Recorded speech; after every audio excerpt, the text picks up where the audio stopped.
সত্যি কথা বলবি কি না?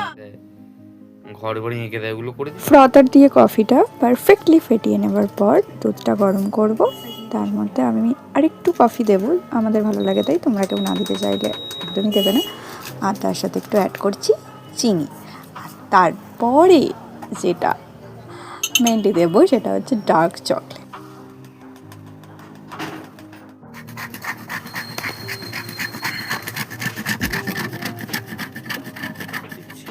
ডার্ক চকলেট পিঙ্কে খায় না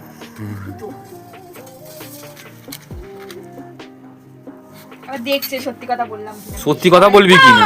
শয়তান কথা, আমি দেখলাম কত পার্সেন্ট ডার্ক আর কি। এটা 55% হ্যাঁ, এটা তো ডার্ক। পুচকেটার কেক বানানোর জন্য এনেছিলাম, তাই 90% আনিনি। এমনি যে জীবনটা করা যাচ্ছে, ভালো আছে। 90% দিচ্ছি। খেয়ে নে।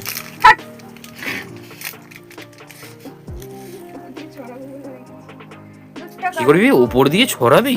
হ্যাঁ। বাবা, তো ওইটুকুনি দুধ মা কি কাজে লাগাবে আমাকে বল তুই? কাজে লাগানোর জন্য না, বেশি হলে খাবে খেতে। তুই তো বলি রেখে দিবি, করে রেখে দেওয়া যায়।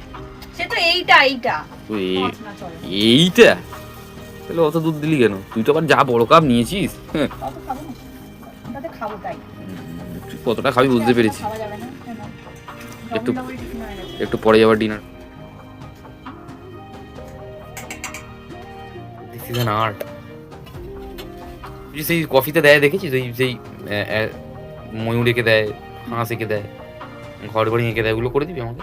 লাতে আর্ট, হ্যাঁ লাতে আর্ট করে দিবি আমায়। এই যে দুধ দিয়ে কটকট কটকট করে নাড়া ওটাকে, তাহলেই তো আর্টটা হবে। এবার হচ্ছে মেন পার্ট, যেটার জন্য কফিটা এত বেশি রিচ অ্যান্ড ডেলিশিয়াস লাগে, সেটা হচ্ছে লেয়ারিং।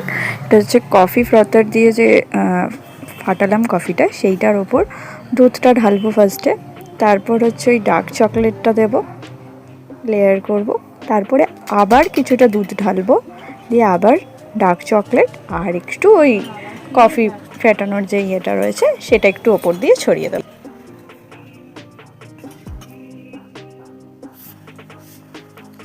এই কফি কাপটা তো স্টুডেন্ট দিয়েছে না?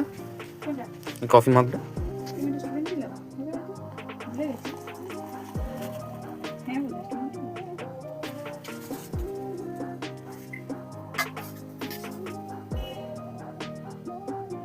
হ্যাঁ, না এইটা দিলাও নাকি?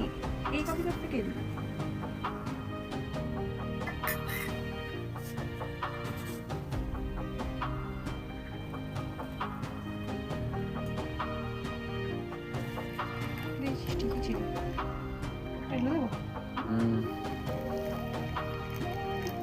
তোরটাতেও ঢেলে নে, আমাকে তুই দিয়ে দিবি ওখান থেকে।